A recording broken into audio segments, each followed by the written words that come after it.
Génesis capítulo 14 y hemos estado viendo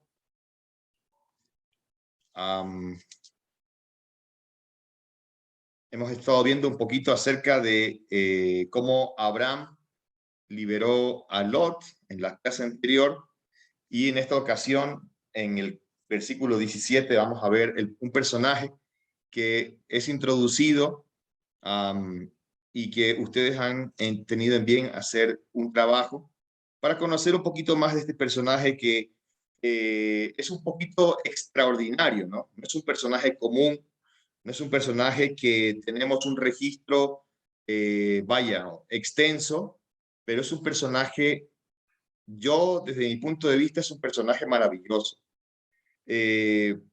Coincido con muchos escritores, entre ellos Evis Carballosa, que él dice que es una cristofanía. Una cristofanía es la presentación de Cristo en el Antiguo Testamento, ¿no? Sabemos que Cristo apareció, bueno, para nosotros, para nuestro registro, aparece a partir de Mateo capítulo 1, sí, por ahí, ¿no? Está el registro de la descendencia de Jesús.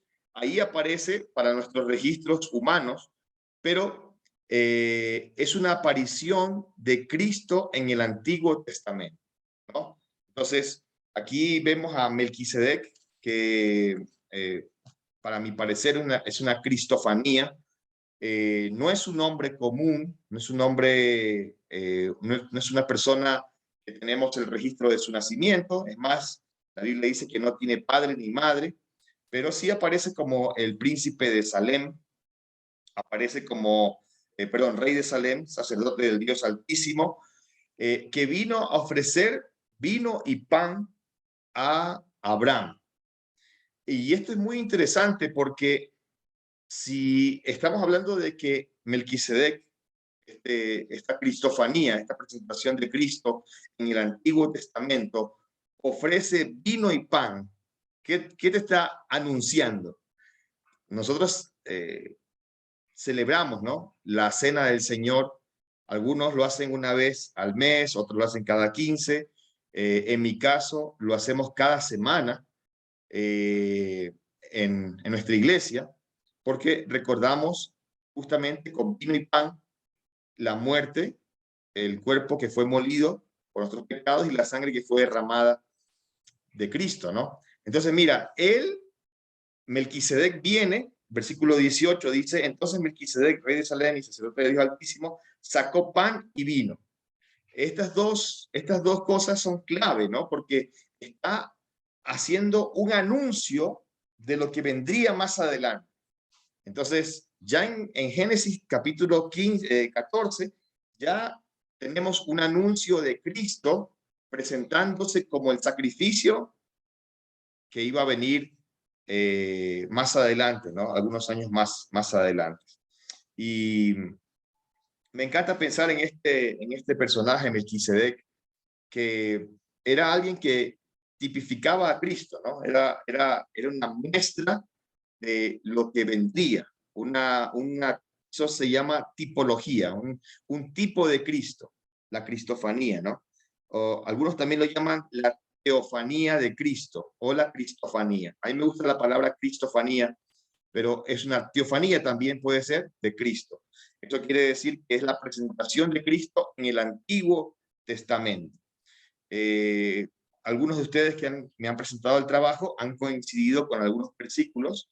Uno de ellos que se encuentra en Hebreos 7, bueno, porque no hay mucho para hablar de él, ¿no? Pero Hebreos 7 lo menciona desde el versículo 1 al 3. Dice: porque este Melquisedec, rey de Salem, sacerdote del Dios Altísimo, que salió a recibir a Abraham, que volvía de la derrota de los reyes, y le bendijo, a quien asimismo dio a Abraham los diezmos de todo, cuyo nombre significa primeramente rey de justicia y también rey de Salem, esto es, rey de paz, sin padre, sin madre, sin genealogía, que no tiene principio de días ni fin de vida, sino hecho semejante al Hijo de Dios, permanece sacerdote para siempre. Y este pasaje de Hebreos lo menciona muy claramente, ¿no? sin padre, sin madre, sin genealogía, y tiene que ver con Cristo en el Antiguo Testamento. Y es muy interesante estudiar la vida de Melquisedec. Como les decía, no hay mucha luz de él, pero por lo menos tenemos este pasaje de Hebreos, y me parece que hay otros también en Romanos, que habla un poquito acerca de él, pero creo que el de Hebreos es el más claro, que nos deja bien asentado quién es este personaje que sale a recibir a Abraham cuando vino de la derrota de esos reyes, ¿no? Entonces dice el versículo 19, y le bendijo, diciendo, bendito sea Abraham del Dios Altísimo, creador de los cielos y de la tierra, y bendito sea el Dios Altísimo, que entregó tus enemigos en tu mano y dio a Abraham los diezmos de todo. Entonces el rey de Sodoma dijo a Abraham, dame las personas y toma para ti los bienes. Y aquí este otro rey que se presenta es la contraparte, ¿no? Primero aparece una cristofanía y ahora aparece el rey de Sodoma. En este caso podríamos representarlo de alguna manera al enemigo, a Satanás, ¿no? Entonces, mira, en este mismo pasaje tenemos la presentación de Cristo en el Antiguo Testamento y de Satanás en el Antiguo Testamento. ¿Por qué Satanás? Porque lo que está haciendo el rey de Sodoma, ¿qué es? Lo está tentando. Mira lo que dice, dame las personas y toma para ti los bienes. Y respondió Abraham al rey de Sodoma, he alzado mi mano a Jehová, Dios Altísimo, creador de los cielos y de la tierra, que desde un hilo hasta una correa de calzado, nada tomaré de todo lo que es tuyo, para que no digas, yo enriquecí a Abraham, excepto solamente lo que comieron los jóvenes y la parte de los varones que fueron conmigo, Ener, Escol y Mamre, los cuales tomarán su parte. Fíjate, la tentación que le ofrece el rey de Sodoma es grande, porque le dice, toma para ti los bienes y yo me quedo con las personas. Obviamente, el deseo del enemigo es justamente eso, ¿no? Tener cautivo a las personas. Recién hablaba de estos jóvenes, ¿no? De allá de Bastión. El enemigo quiere tenerlos cautivos, no quiere soltarlos, no quiere entregarlos al Señor. Y créame, esta semana hubo una guerra espiritual muy fuerte, ¿no? Personas que querían tomar decisiones, pero que el enemigo estaba poniendo dudas, sembrando pensamientos en su cabeza para que no tomen decisiones, para que no se acerquen al Señor. Y eso es lo que siempre pasa cuando encontramos a alguien para compartirle la palabra. Siempre va a haber algo, alguna duda, alguna acechanza del enemigo, algún dardo del maligno, algún tropiezo, para que esa persona no conozca al Señor. Justamente lo que le dice aquí el rey de Sodoma. Dice, dame las personas y tú cógete los bienes. ¿Y eso no te suena acaso algo que el enemigo hace también hoy? Que dice, bueno, pues no prediques la palabra, déjame las personas a mí. Tú busca más bienes, busca más trabajo, busca involucrarte más en tus asuntos, busca mucho más encargarte de otras cosas, pero déjame a mí las personas. No te metas con las personas. Justamente lo que el enemigo hace hoy. Él quiere las personas y que nosotros nos entretengamos con los bienes. Y ahí encuentras muchas personas, muchos creyentes, que están queriendo hacer más bienes, ¿no? Más pertenencias, más casas, más terrenos, más carros, más dinero, más cuentas bancarias, más tarjetas, más deudas, meterme más en cosas. Pero nos olvidamos de las personas. Y aquí, hermanos, es importante que tengamos en mente esto. Necesitamos amar más a las personas. Porque el Señor no vino por las cosas. El Señor no vino a buscar tesoros, no vino a buscar pertenencias, vino a buscar las almas. Pero ahí está el rey de Sodoma, como le dice a Abraham, ¿no? Déjame las personas y cógete los bienes. El enemigo actúa justamente de esa manera. Él quiere arrebatar a todas las personas que más pueda, pero tú cógete los bienes. Tú encárgate de tu trabajo, más horas extras, más trabajo, más cosas que tengas que hacer, y olvídate de evangelizar, olvídate de discipular, olvídate de darle un folleto a alguien, olvídate de darle amor a alguien, olvídate de los jóvenes, olvídate del discipulado, encárgate de hacer más plata, más bienes, más cosas. Y aquí en este pasaje podemos ver las dos contrapartes. A Cristo en el Antiguo Testamento y a Satanás en el Antiguo Testamento.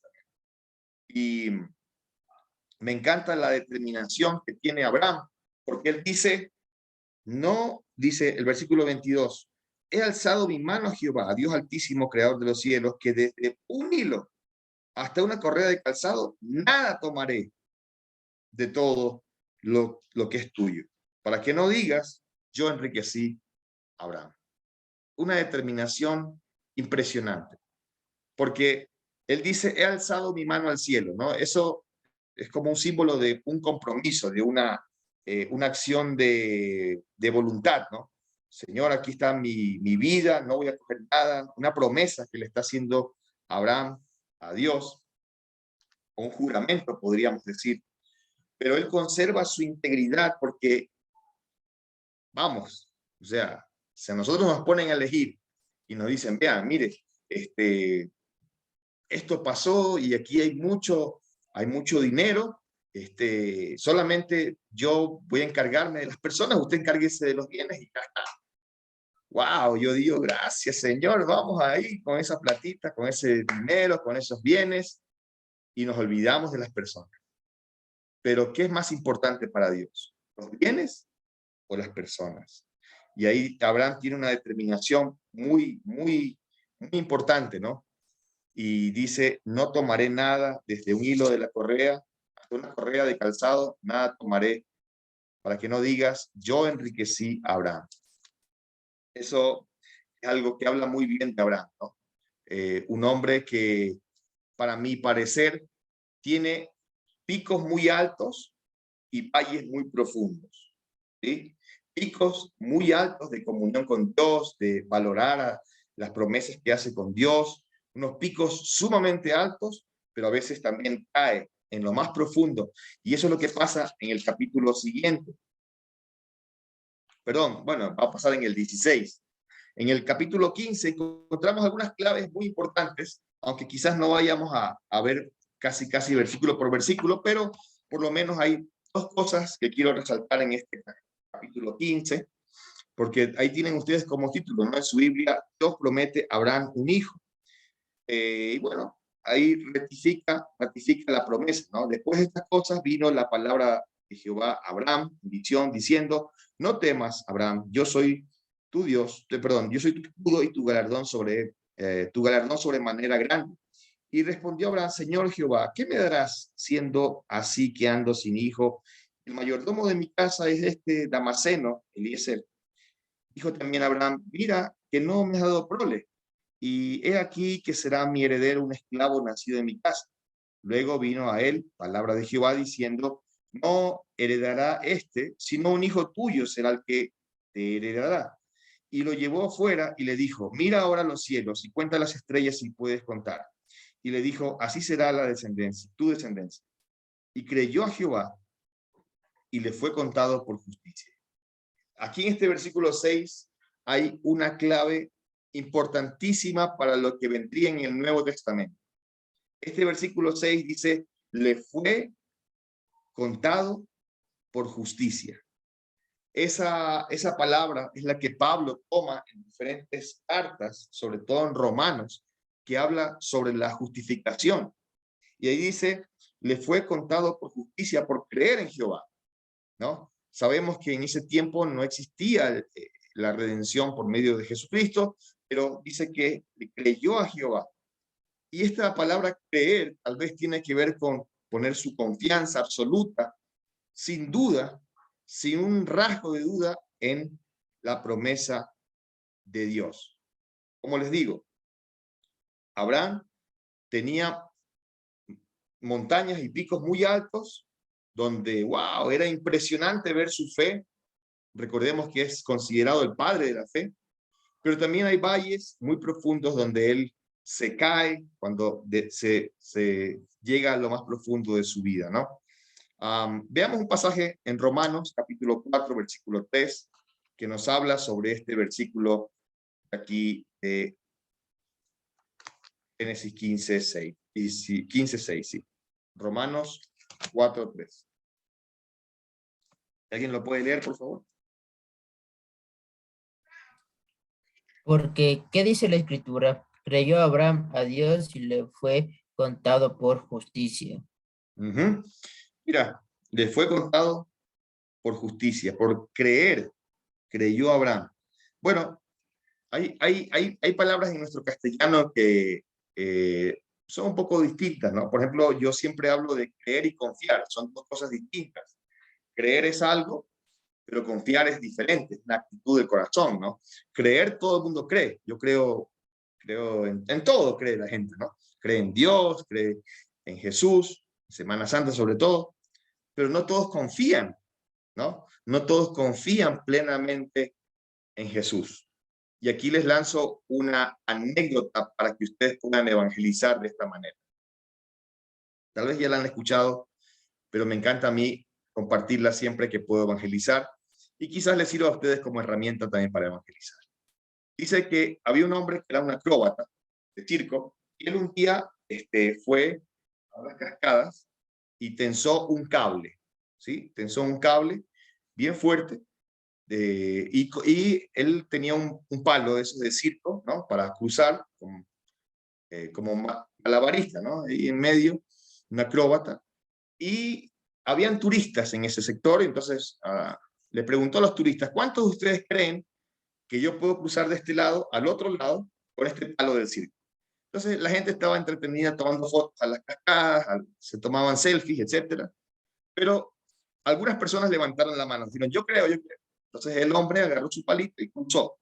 Con dificultad, pero llegó al otro lado. Cuando llegó al otro lado, les gritó, les dijo, ¿cuántos de ustedes creen que puedo cruzar de este lado al otro, pero con una carretilla de construcción? Una carretilla, ¿no? Impresionante, poner la llanta en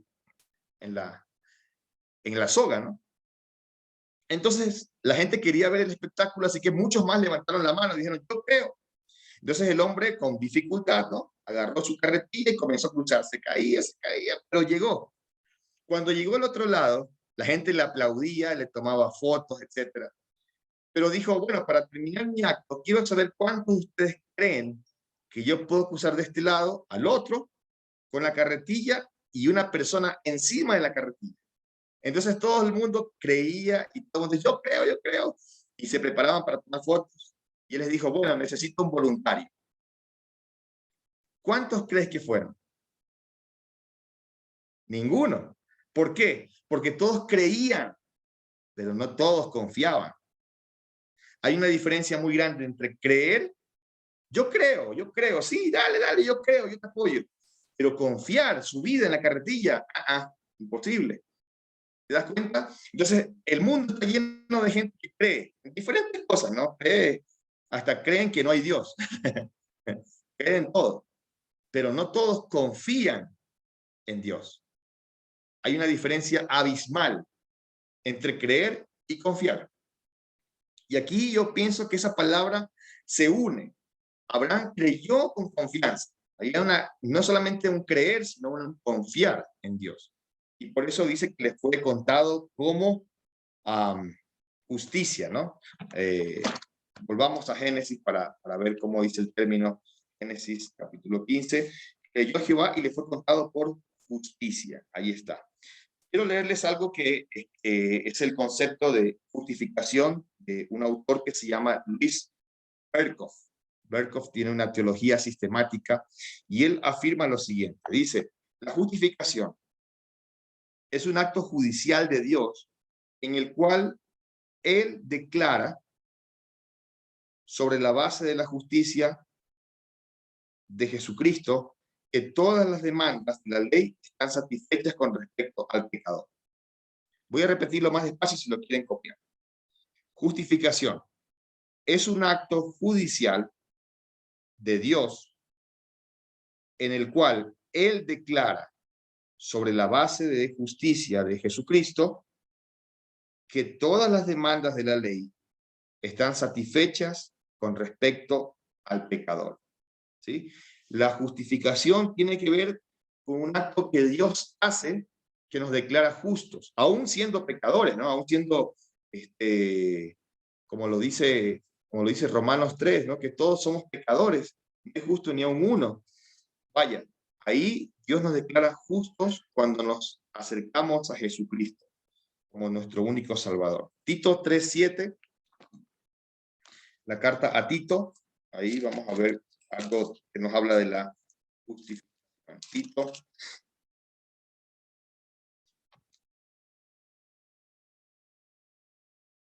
3:7. Desde el 6 podemos leer, ¿no? Dice, el cual derramó en nosotros abundantemente por Jesucristo nuestro Salvador, para que, justificados por su gracia, viniésemos a ser herederos conforme a la esperanza de la vida eterna, ¿sí? Justificados por su gracia. Ya la justificación hoy en día no es como la de antes, que era, vaya, por creer o por obras o por sacrificios, sino por la gracia de Dios a través de Jesucristo. Por eso nos declara justos. Ahora, ninguno de nosotros somos justos, somos muy injustos, somos lo contrario, pero Dios nos ve a través de las gafas o los lentes de Jesucristo. Es decir, Dios no ve a Josué que es mentiroso, que es pecador, que es lo que sea, sino que ve a Jesucristo, ve a un hombre regenerado, que está revestido de Cristo, de su Hijo, ¿no? El sacrificio de Él en la cruz. Por eso Él nos hace justificados. Esa es la justificación. Entonces, ya en ese entonces ya se hablaba de la justicia de Dios. ¿Hasta aquí alguien tiene alguna pregunta sobre este tema o avanzamos? Ok. Versículo Tengo una 7. pregunta. Sí, claro. O sea, cuando estamos hablando de la justificación, me estaba acordando de un pasaje en Romanos que Pablo dice que eh, nos hace, él nos hace justo a través de sus ojos, ¿no? Pero cuando nos dice que nos hace justo a través de sus ojos, eso nos quiere decir de que nosotros nos ve como buenas personas y que ya no tenemos que hacer nada, ¿o en qué sentido? No, no necesariamente como que nos ve, como que nos ve buenos, así como bonitos, ¿no? Sino que, como decía hace un momento, es un acto judicial. Entonces, somos declarados justos por medio de Jesucristo, mas no somos exentos de que hemos hecho algo malo, ¿no? Recordemos que el Espíritu Santo que vive dentro de nosotros, cuando pecamos, se entristece, ¿no? Se constriñe, se llena de tristeza y se dice que se hace pequeñita, ¿no? Está dentro de nosotros, pero está como minimizado, está como diminuto. Entonces, el creyente sí es justificado, es declarado justo, ¿no? Ya no tiene esa pena de muerte, ¿no? Eterna del pecado que nos condenaba a todos, sino que nos justifica. O sea, dice Colosenses, dice que con la muerte de Cristo se clavó en el madero el acta que nos declaraba libres, ¿no? Ahí venció la muerte, venció al enemigo, venció vaya, todo lo que tiene que ver con la tumba, ¿no? Con la muerte. Lo venció ahí en la cruz. Y eso es la justificación. Ahora, en el día a día, en la práctica, vamos a cometer errores, vamos a pecar, vamos a caer, porque no somos infalibles, no somos sin pecado, ¿no? Es algo casi imposible, aunque debemos luchar para no pecar, pero muchas veces caemos y tropezamos y pecamos. Entonces, la justificación que Él nos hace es que nos declara justos. pero en la práctica yo puedo pecar, ¿no? Puedo terminar aquí la clase y puedo ir a hacer algún pecado, alguna cosa que está mal. Entonces, no es que aunque yo peque, yo soy declarado justo. Hay una declaración espiritual sobre mí que me declara justificado. Pero en mi práctica diaria es donde yo puedo tropezar y puedo caer. Ahora, eso tiene que ver con dos cosas: la posición del creyente y la práctica del creyente. La posición es lo que somos en Cristo. ¿Qué somos? Somos hijos, somos redimidos, somos adoptados como hijos de Dios, somos justificados, somos regenerados. Esa es la posición. Nadie nos va a mover de ahí. Dice, parece que es el Evangelio de Juan, que dice que nadie nos puede arrebatar de sus manos, nadie nos puede quitar de sus manos. Pero en la práctica es muy distinta. En la práctica el creyente peca, sino que existe la confesión, ¿no? Si confesamos nuestros pecados, Él es fiel y justo para perdonarnos y limpiarnos de toda maldad. Pero en la posición, estamos sentados en lugares celestiales en Cristo, nadie nos puede mover de esa posición. Hemos sido justificados, pero en la práctica es donde sí pecamos. Lo que necesitamos hacer es confesar nuestros pecados, confesarlos delante de Dios. Y eso es una práctica, queridos hermanos, que muchas veces hemos olvidado, confesar nuestros pecados. A veces como no nos pasa nada, ¿no? Pecamos, y como no nos pasa nada, nos olvidamos de confesar nuestros pecados. Pero creo que es sano y es muy bueno confesar los pecados delante de Dios, pedir perdón y volver a la vida habitual. Hacer un alto. Yo pequé, debo pedir perdón, debo confesar mis pecados, arrepentirme y cambiar el rumbo, no seguir más por ese rumbo. Y eso es una práctica que muchas veces nos hemos olvidado de hacer. Como no nos pasa nada, como no hay un castigo inmediato, decimos, bueno, pues ya está, ¿no? Pero en realidad debemos buscar la santidad, la santificación de cada día. Entonces, en la posición estamos en Cristo, justificados, redimidos, reconciliados. Nadie nos puede arrebatar su mano.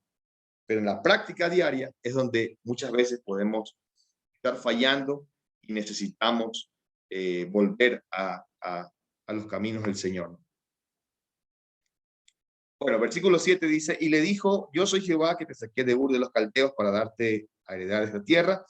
Y él respondió, Señor Jehová, ¿en qué conoceré que la he de heredar? Y le dijo, tráeme una becerra de 3 años, una cabra de 3 años y un carnero de 3 años, una tórtola también y un palomino.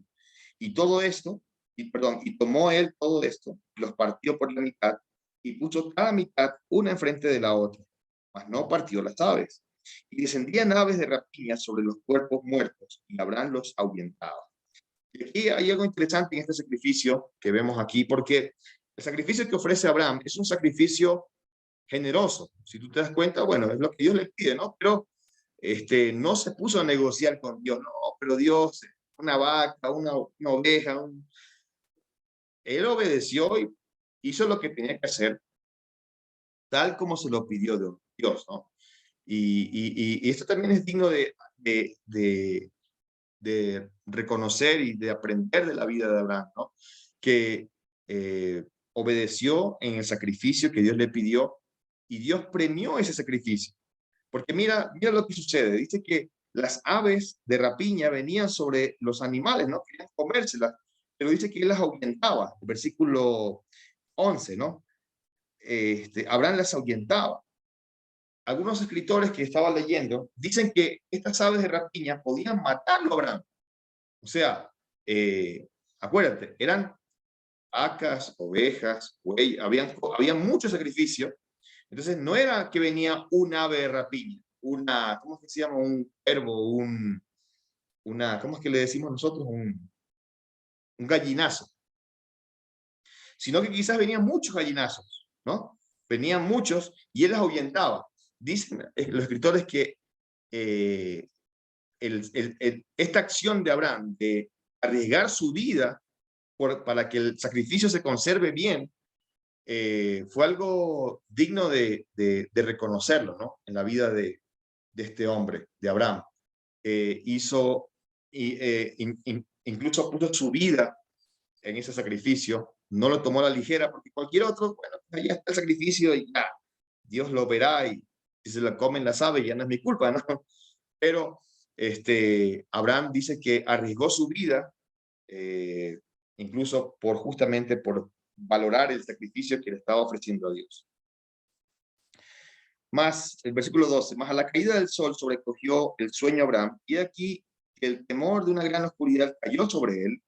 Entonces Jehová dijo a Abraham, ten por cierto que tu descendencia morará en tierra ajena, y será esclava allí, y será oprimida 400 años.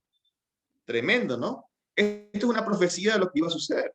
Dios, antes de que fundase la nación de Israel, ya le estaba profetizando a Abraham que su nación, que la nación, que su descendencia iba a pasar cautivo en, bueno, no le dijo dónde, ¿no? Pero dijo en tierra ajena, y será esclavo allí y será oprimida 400 años.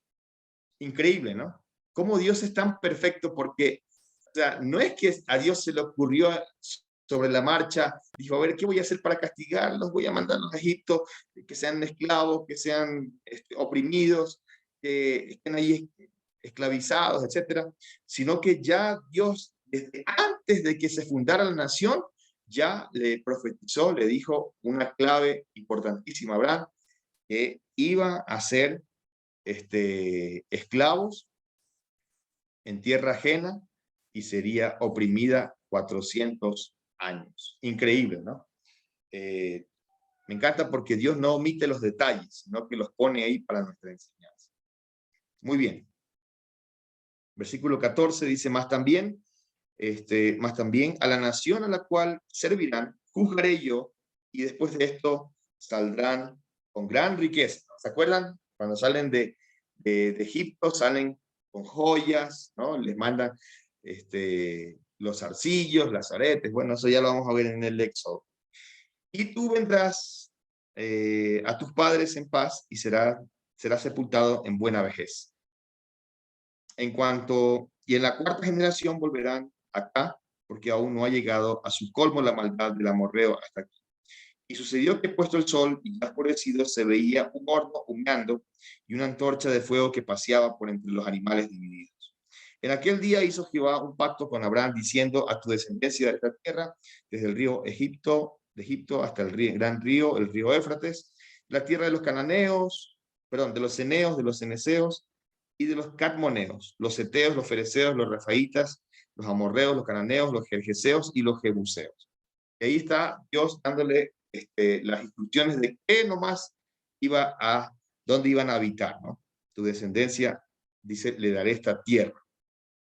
Y bueno, todos conocemos y veremos más adelante cómo fueron conquistando poco a poco, ¿no? Diferentes naciones a través de Moisés, a través de Josué, que sucede ya más adelante. Bueno, llegamos al capítulo 16, donde aparece Agar. Agar es la sirvienta, ¿no? de Sarai, la mujer de Abraham. Me imagino yo que era como una especie de, vaya, una ayudante, ¿no? Que estaba pendiente de Sarai, de su ropa, de sus quehaceres, ¿no? Como hemos visto en las películas, que muchas veces sale como una especie de nana, ¿no? Que está ahí llevándole, corriendo atrás de ella, etc. Entonces, Sarai, esta mujer que careció un poco de fe en esta oportunidad y que Abraham le escuchó también, cometieron este gran problema, ¿no? Y aquí vamos a entrar en el valle de Abraham. Estábamos recién viendo el pico alto, ¿no?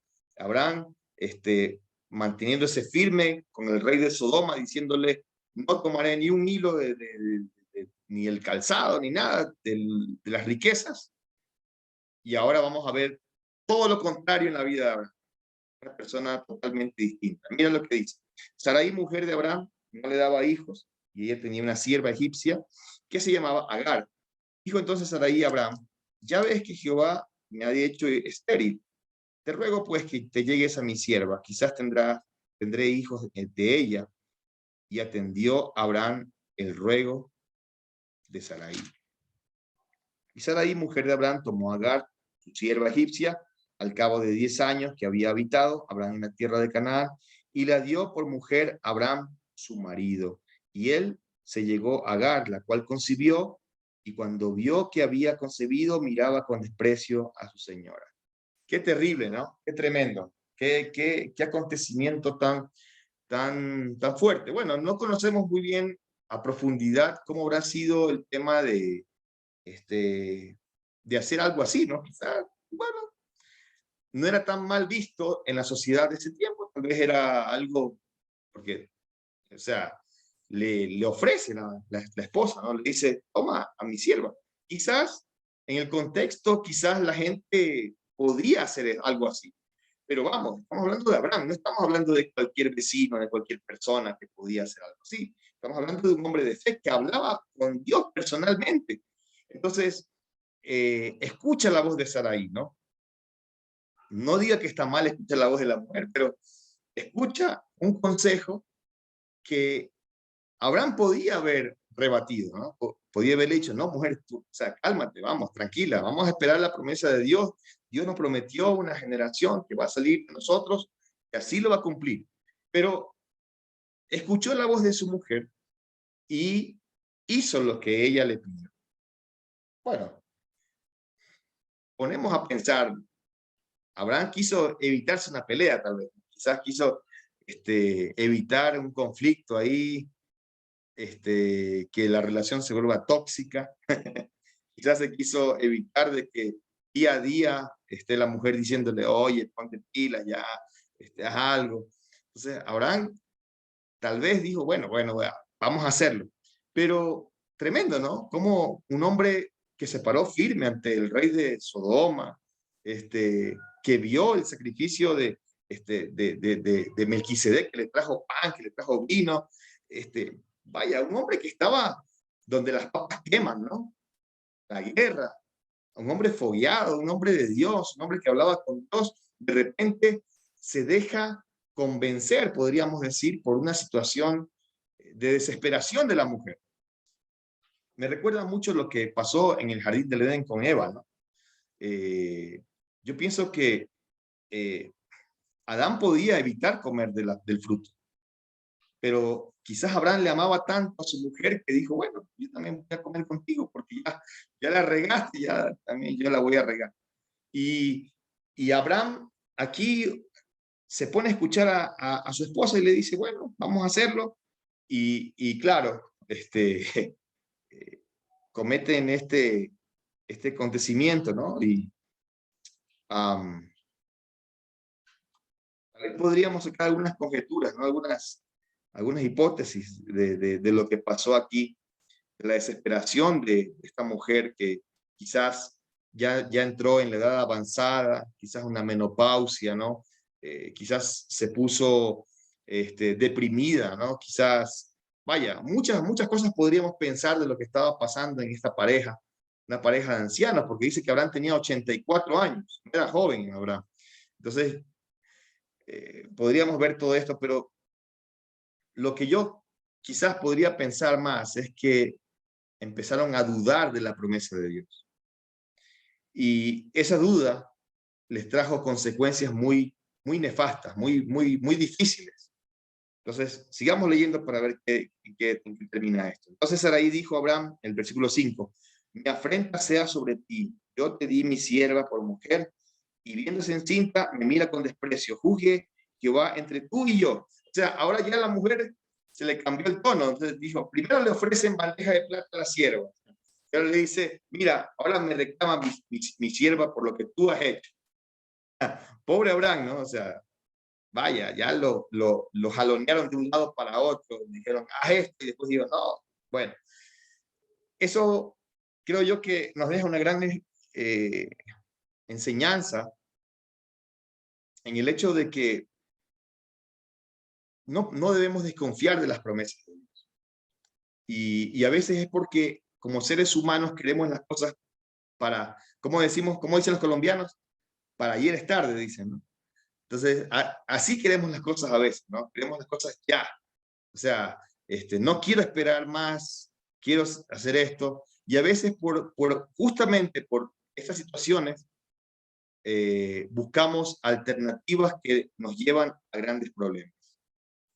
Y eso lo podemos ver en cualquier área de la vida, no solamente en esto, ¿no? En el área económica, por ejemplo, queremos salir de un problema, ¿qué hacemos? Buscamos un prestamista, buscamos alguien que nos saque del apuro, y en vez de esperar la promesa de Dios, esperar con paciencia, orar tal vez, buscamos atajos para salir de esas situaciones, y a veces nos va mal. No voy a decir que siempre nos va a ir mal, pero a veces puede ser que sí, nos salga mal, ¿no? Por apresurarnos, por tomar decisiones sin consultar a Dios y todo esto, ¿no?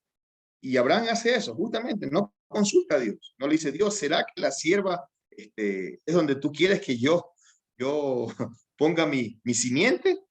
Sino que él le hace caso ¿a quién? A la mujer, y vamos a ver lo que pasa. Versículo 6. Y respondió Abraham a Sarai, he aquí tu sierva está en tu mano, haz con ella lo que bien te parezca. Y como Sarai la afligía, ella huyó de su presencia. Esto es tremendo, ¿ah? Hoy en día podríamos decir que es un acoso laboral. Un poco más que eso, quizás, porque quizás la mujer no quería estar con Abraham, sino que como era la sierva, le tocaba obedecer, ¿no? Bueno, pues véngase, señor Abraham, aquí a la recámara. Y dice que huyó de ella, ¿no? Huyó de su presencia. Versículo 7. Y la halló el ángel de Jehová. Y esto es maravilloso. La halló el ángel de Jehová junto a una fuente de agua en el desierto, junto a la fuente que está en el camino de Shur. Y le dijo, Agar, tu sierva, Agar, sierva de Sarai, ¿de dónde vienes tú? ¿Y a dónde vas? Ella respondió, huyo de delante de Sarai, mi señora. Y le dijo el ángel de Jehová, vuélvete tu señora y ponte sumisa bajo su mano. Le dijo también el ángel de Jehová, multiplicaré tanto tu descendencia que no podrá ser contada a causa de la multitud. Increíble, ¿no? Esa promesa Dios le había hecho a Abraham, que su descendencia iba a ser tan grande que nadie podía contarla, ¿no? Como la arena del mar. Pero mira, también la sierva Agar iba a recibir la misma promesa por causa de lo que habían hecho Abraham y Sarai. La habían despreciado, ella huyó delante de ellos, se fue, ¿no? Y se fue a una fuente. Y esto es un significado muy grande. Si usted se da cuenta, por ejemplo, en Juan, tú encuentras a la mujer samaritana que está ¿dónde? En una fuente. Y hay muchos acontecimientos que pasan junto a la fuente con las mujeres. Porque quizás una fuente era un lugar donde iban a desahogarse, iban a llorar, iban a, qué sé yo, a rogar, no sé, iban ahí a una fuente como para un lugar de desahogo, ¿no? Hoy en día las mujeres, ¿a dónde se van? A la cafetería, se van a un Sudan Coffee, se van a tomar un café con una amiga. Entonces, ese era el café de ese tiempo, ¿no? Irse a la fuente era el lugar donde iban a desahogarse las mujeres. Y ahí la encuentra el ángel y le dice que vuelva a su señora, porque iba a tener también la promesa que Abraham iba a tener.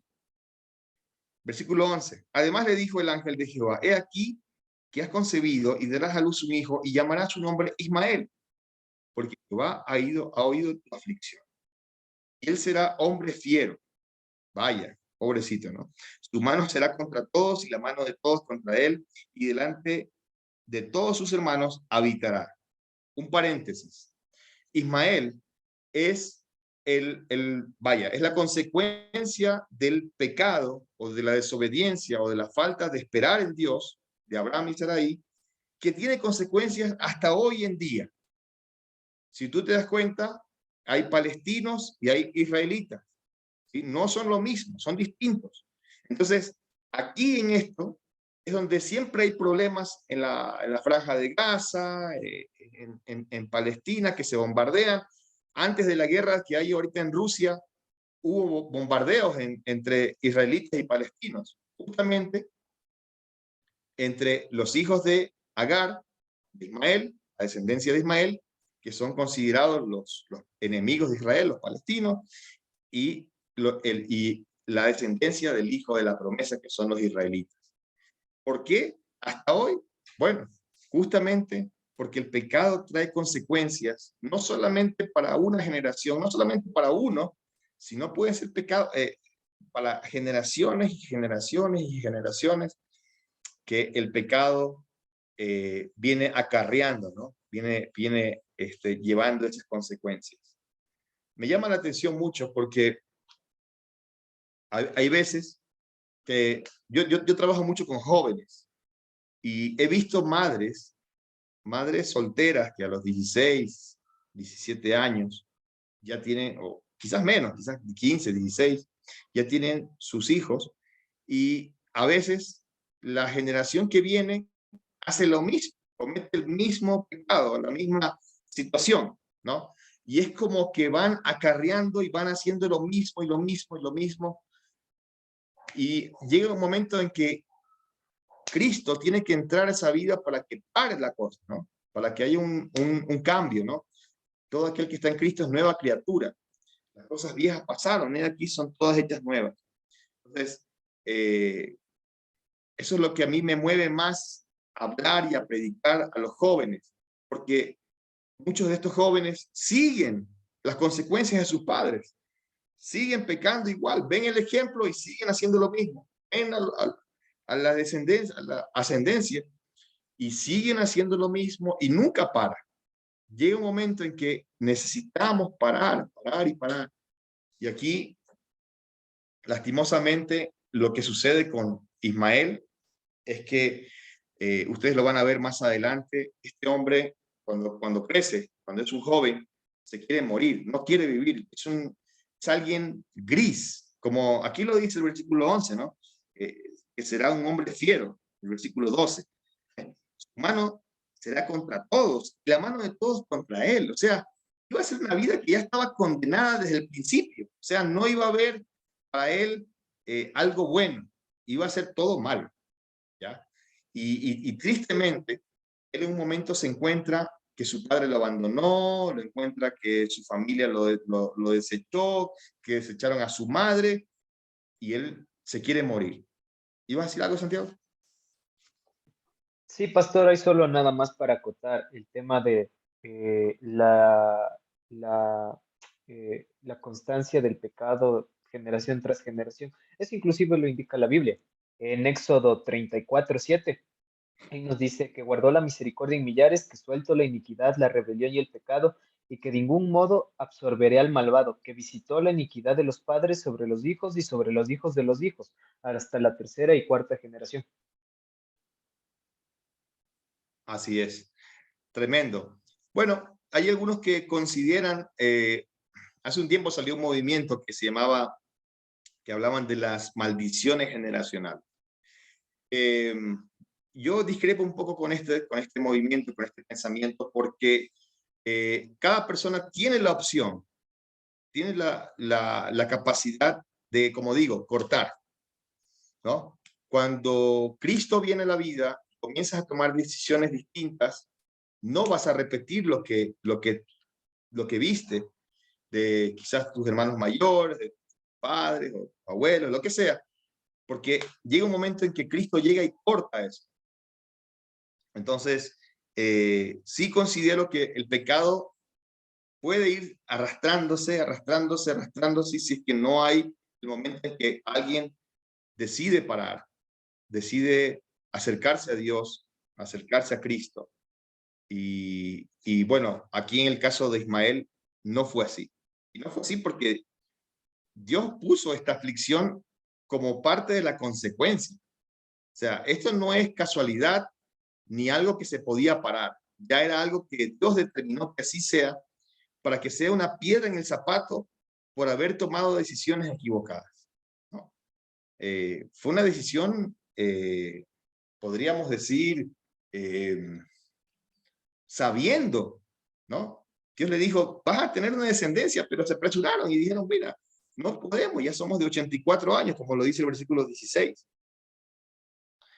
Entonces, terrible, ¿no? Terrible las decisiones que a veces tomamos, que pueden traer consecuencias nefastas, que pueden traer consecuencias para nuestras generaciones venideras. Por eso, qué importante que es que en nuestros hogares reine la palabra del Señor, ¿no? Como dice Pablo, que more la palabra de Cristo en abundancia en nuestros corazones, en nuestros hogares. Bueno, el capítulo 17 nos habla, vamos a avanzar un poquito más, ya estamos terminando la hora, porque aquí dice la circuncisión, señal del pacto, y me encanta lo que dice el versículo 1, dice, era Abraham de edad de 99 años, o sea, pasaron 15 años, ¿no? Desde que pasó el acontecimiento que nació Ismael, ¿sí? Versículo 16 dice, era Abraham de edad de 86, perdón, años cuando Agar dio a luz a Ismael. Entonces pasaron 13 años cuando comienza el capítulo 17, y le apareció Jehová y le dijo, yo soy el Dios Todopoderoso, anda delante de mí y sé perfecto. Esas dos claves son importantes, ¿no? Dice, anda delante de mí y sé perfecto. Mira la diferencia tan grande, ¿no? ¿Quién se le apareció a la mujer, Agar?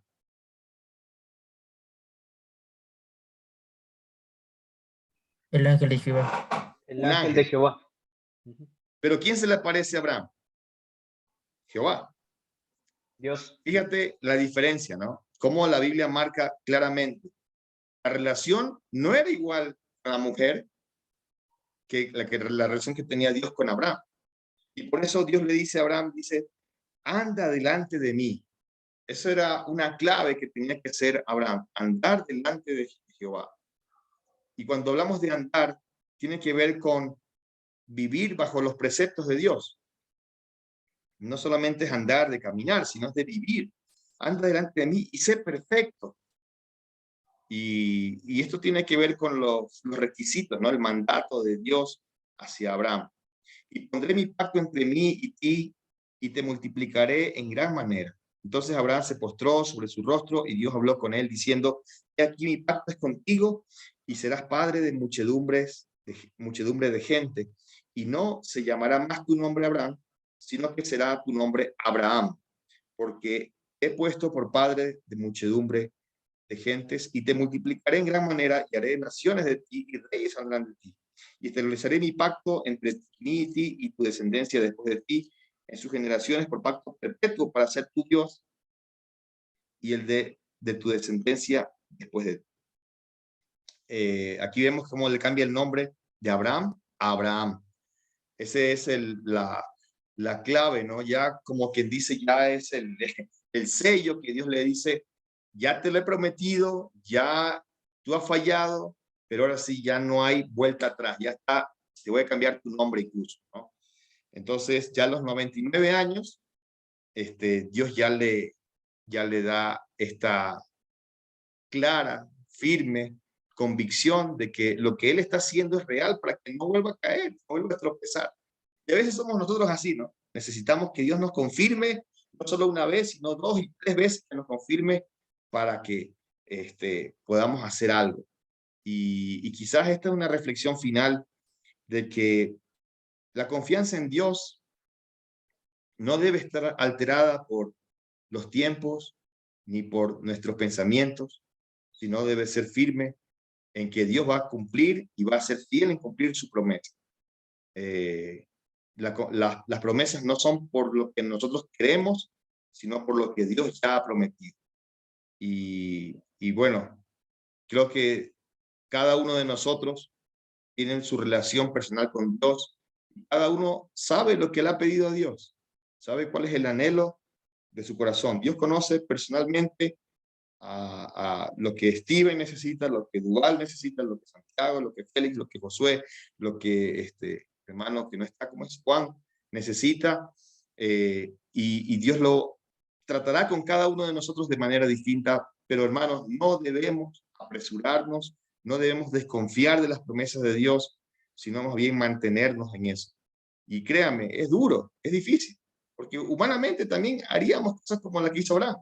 No vamos a decir, no, ese Abraham es pecador, ese Abraham es lo peor que puede haber, ese Abraham, haríamos igual nosotros quizás, o quizás hasta peor, ¿no? Pero es ahí donde, a través de esta enseñanza de la vida de Abraham, necesitamos recordar que el pacto, las promesas de Dios son reales. Y lo que Dios te ha prometido, lo cumplirá, ¿no?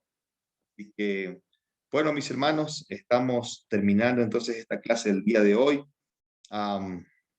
Se nos ha hecho un poquito larga, quizás por la introducción, pero qué lindo es poder examinar de esta manera las escrituras y sacar alguna aplicación. Entonces, voy a apagar la grabación y brevemente me gustaría que pensemos en algo que nos llevamos en esta clase el día de hoy.